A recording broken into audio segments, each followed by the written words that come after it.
नागराज में आपने देखा, आतंकवादी गिरोह से निपटने के लिए नागराज असम के सक्रिय गिरोह से टक्कर लेता है, जिसका सरगना बुलडॉग होता है। बुलडॉग के हेडक्वार्टर पर जबरदस्त बमबारी में नागराज और रोमो मिट्टी के ढेर में दब जाते हैं और बुलडॉग अब कंपाली रियासत के राजमहल जा रहा है। अब आगे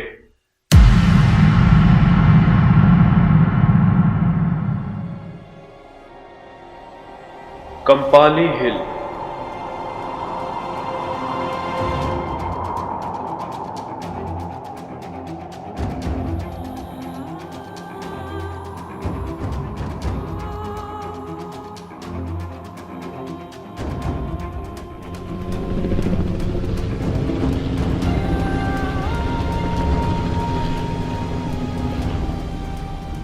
महामंत्री किल्लौल विकासशील योजनाओं में पूंजी लगाने के लिए बुलडॉग को मनाता है। कंपाली एक आजाद रियासत है और 3 देशों की सीमा इससे मिलती है। इससे बेहतर स्थान आपके लिए दूसरा कोई नहीं होगा मिस्टर बुलडॉग। ठीक है, हम यहाँ पूंजी लगाने के लिए तैयार हैं। अब तक हम यहाँ सिर्फ अफीम का कारोबार कर रहे थे, लेकिन अब हम यहाँ हथियारों की फैक्ट्री भी लगाएंगे। उस मीटिंग के बाद बुलडॉग को मैसेज मिलता है कि नागराज की लाश मिल चुकी है। बुलडॉग डॉक्टर सिम्टो को कहता है कि वो नागराज का पोस्टमार्टम करे और उसकी आंतरिक क्रिया की पूरी जानकारी प्राप्त करे, ताकि वो नागराज जैसा ही आदमी तैयार कर पाए।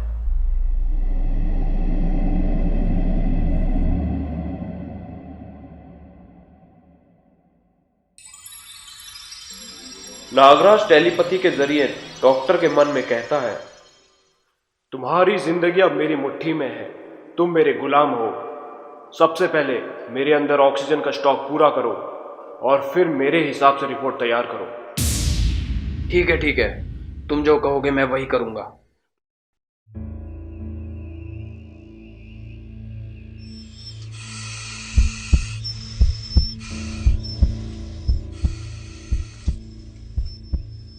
अब तुम्हारा काम पूरा हो गया है। बुलडॉग से कहो कि यदि मेरा शव किसी दरिया में ना बहाया गया तो मेरे मांस के सड़ने से ऐसी गैस निकलेगी जो सबकी जान ले लेगी। डॉक्टर तुरंत बुलडॉग को सूचित करता है। बुलडॉग उस लाश को दरिया में बहाने की इजाजत दे देता है और नागराज को डोंग दरिया में फेंक दिया जाता है। कुछ देर तैरने के बाद नागराज एक बस्ती में पहुंच जाता है, जहां लोग चीख पुकार कर रहे होते हैं।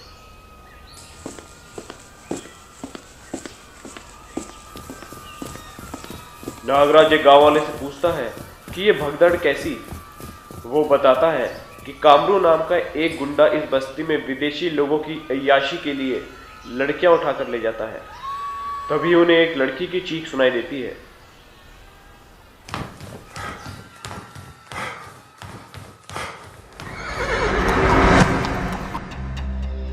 रुक जाओ और इस लड़की को छोड़ दो। हा, गोली से उड़ा दो इसे, ये बहुत बोलता है।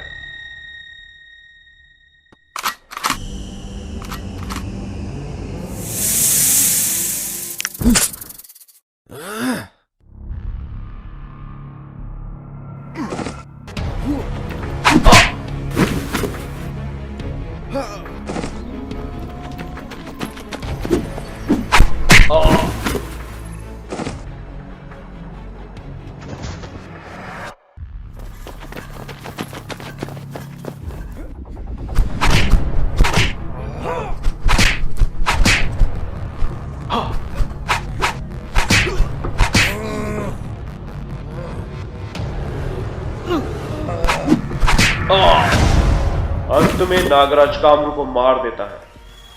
गुंडों के आतंक से आजाद होकर बस्ती वाले खुश हो जाते हैं। उधर महामंत्री किल्लौल को कामरू के मरने की खबर मिलती है। गार्ड ये भी बोलता है कि शायद ये वही नागराज तो नहीं जिसका जिक्र बुलडॉग ने किया था। किल्लौल तुरंत बुलडॉग से संपर्क करता है, मगर बुलडॉग बताता है कि नागराज तो मर चुका है। वो डॉक्टर सिम्टो को बुलाता है। डॉक्टर सिम्टो गलत रिपोर्ट दिखाकर उन्हें आश्वस्त करता है कि नागराज मर चुका है। इसकी सच्चाई पता करने के लिए किल्लौल जासूस फैला देता है। एक जासूस गरीब आदमी का नाटक कर नागराज से मिलने जाता है। मैं एक लकड़हारा हूँ। जंगल में मेरी कुटिया है। कुछ बदमाश मेरी जवान लड़की को उठाकर ले गए। अब वो मेरी छोटी लड़की की फिराक में है। ठीक है, मैं तुम्हारी झोपड़ी में 2 दिन बिताने आऊंगा। वो चुपचाप स्पाई कैमरे से नागराज की फोटो खींच लेता है। किल्लौल सुमवाग्नी नाम की एक विषकन्या को नागराज पर काबू करने के लिए भेजता है।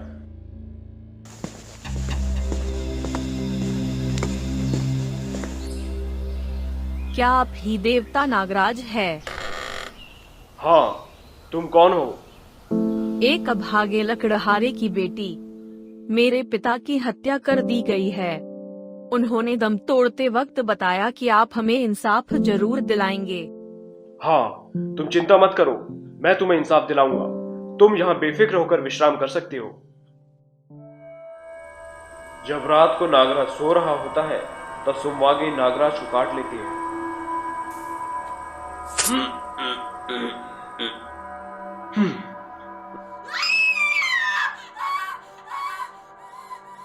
अफसोस, तुमने नागराज को काटा। अब तुम बच नहीं पाओगी। मेरे शरीर में हजारों नागों का जहर है। मरते मरते वो विषकन्या बताती है कि वो किल्लौल की भेजी एक जासूस थी।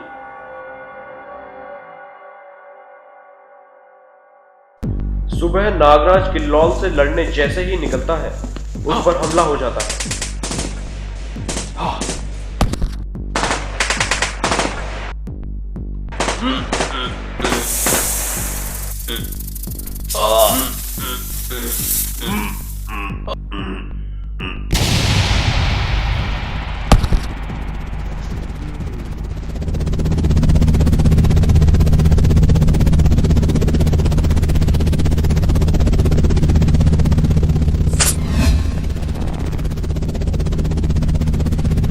चलो, अब तुम मेरे गुलाम हो।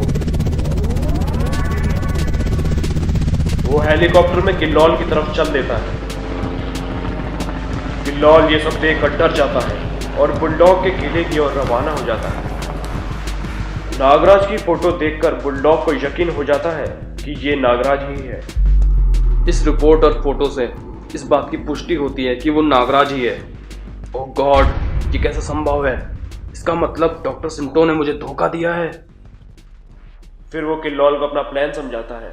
वो कहता है कि वो नागराज से संधि कर ले। उसके लिए उसे अफवाह फैलानी होगी कि बुलडॉग नामक व्यक्ति ने आतंक फैला रखा है और उसे नागराज की मदद चाहिए।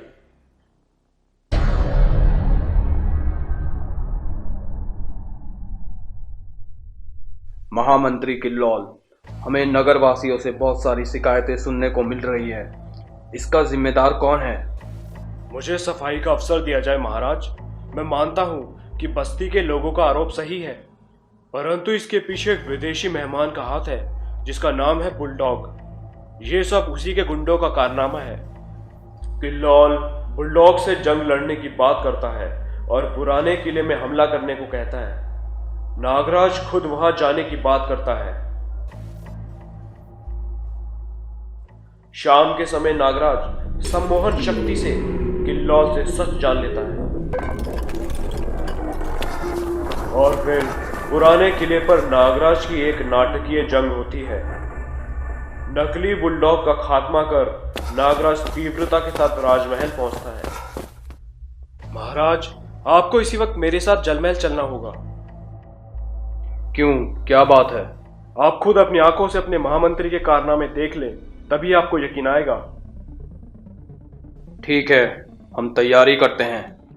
इसकी जरूरत नहीं है महाराज, हम वहां फनकारों के रूप में पहुंचेंगे। नागराज के कहने पर वो और राजा फनकारों के भेष में जलमहल पहुंचते हैं।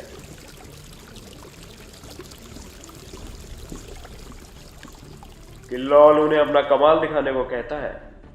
हम जादू का ऐसा कमाल दिखाएंगे जो आपने पहले कभी नहीं देखा होगा। आपके मेहमान के चेहरे पर नकली चेहरा लगा है, ये असल में बुलडॉग है।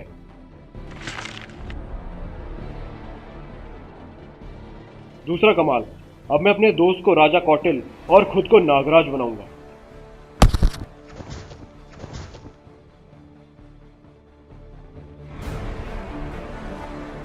क्या जादू है, वाह। गधे के बच्चों, ये जादू नहीं हकीकत है। सिपाहियों, गिरफ्तार कर लो इन दोनों को। गुंडे राजा की बात नहीं मानते, वो उल्टा नागराज और राजा पर ही हमला कर देते हैं।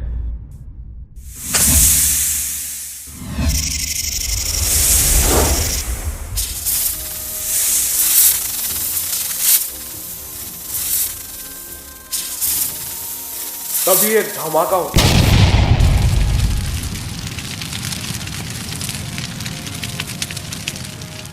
इसके जिस्म में बम फिट था और इसने बम की सेफ्टी पिन दबाकर आत्महत्या कर ली। बहादुर नौजवान नागराज, आज रियासत तुम्हें सबसे बड़ा सम्मानित पद देती है।